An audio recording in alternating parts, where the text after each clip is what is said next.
بسم اللہ الرحمن الرحیم۔ الحمدللہ رب العالمین والصلاة والسلام علی سید الانبیاء والمرسلین۔ معزز خواتین و حضرات، آج جس موضوع پر میں کچھ عرض کرنا چاہوں گا وہ ہے قرآن کریم کا شفا ہونا۔ اللہ تعالیٰ نے قرآن کریم میں ارشاد فرمایا وَنُنَزِّلُ مِنَ الْقُرْآنِ مَا هُوَ شِفَاءٌ وَرَحْمَةٌ لِّلْمُؤْمِنِينَ وَلَا يَزِيدُ الظَّالِمِينَ إِلَّا خَسَارًا۔ قرآن کریم کو اللہ تعالیٰ نے شفا اور رحمت قرار دیا ہے۔ ہم قرآن کریم کو شفا کس طرح سمجھتے ہیں؟ یعنی قرآن کریم ہمارے لیے کس طرح شفا ہے؟ اس بارے میں علماء کرام نے جو فرمایا کہ یہ دو طرح شفا ہے۔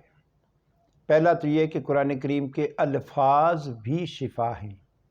ایک تو یہ اس لفظ کو لوگ شفا بولتے ہیں، شفا نہیں بولنا چاہیے، شفا، شین کے نیچے زیر شفا، یعنی قرآن کریم کے الفاظ پڑھ کر پھونکے جائیں تو اس سے شفا نصیب ہوتی ہے۔ اور دوسرا، قرآن کریم پر عمل کیا جائے تو اس سے بھی شفا نصیب ہوتی ہے۔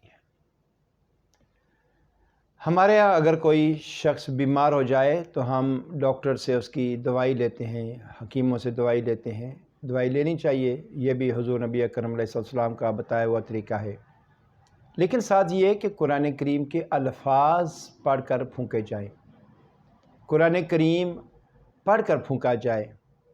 اب اس کے لیے بھی ہم تلاش کرتے ہیں کہ کوئی شخص ہو جو دم کرے ہمیں۔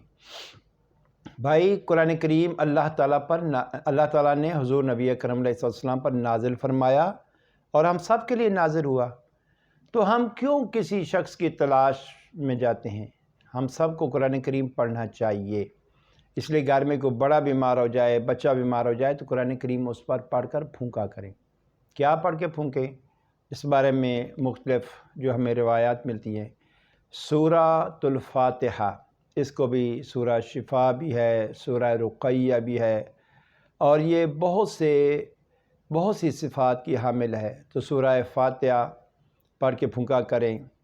اس سے پہلے درود شریف پڑھ لیا، 3 بار 5 بار سورہ فاتحہ پڑھ لی، آخر میں درود شریف پڑھ لیا، اس سے انشاءاللہ تعالی شفا نصیب ہوگی۔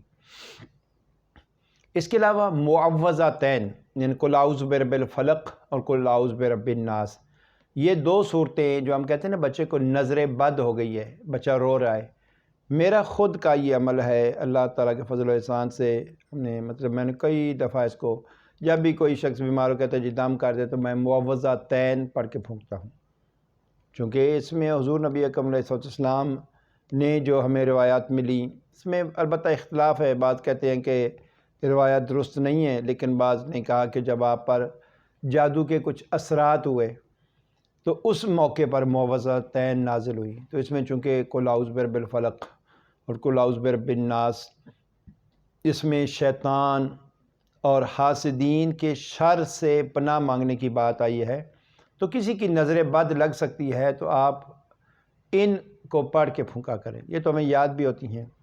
تو بجائے اس کے کہ ہم انتظار کرتے رہیں جی کسی بزرگ سے دم کرانا ہے، کہیں دور جانا ہے، اور یقیناً اللہ تعالیٰ کی نیک بندوں کی زبان میں تاثیر زیادہ ہوتی ہے، جو ہر وقت اللہ تعالیٰ کا وہ زبانیں جو اللہ تعالیٰ کا ذکر کرتی ہیں اور وہ زبانیں جو اللہ تعالیٰ کا ذکر نہیں کرتی برابر نہیں ہو سکتی۔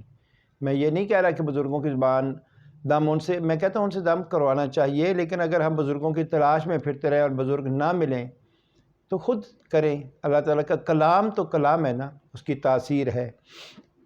تو گھر میں اس چیز کا معمول بنائیں۔ یہ میں آپ کو آج عمل بتا رہا ہوں کہ بچے یا بڑے جب بیمار ہو جائیں تو ان پر یہ دم کیا جائے۔ اللہ تعالیٰ کی بارگاہ میں دعا ہے کہ اللہ تعالیٰ اس قرآن کریم کو ہمارے لیے شفا بنائے۔ وما علینا الا البلاغ۔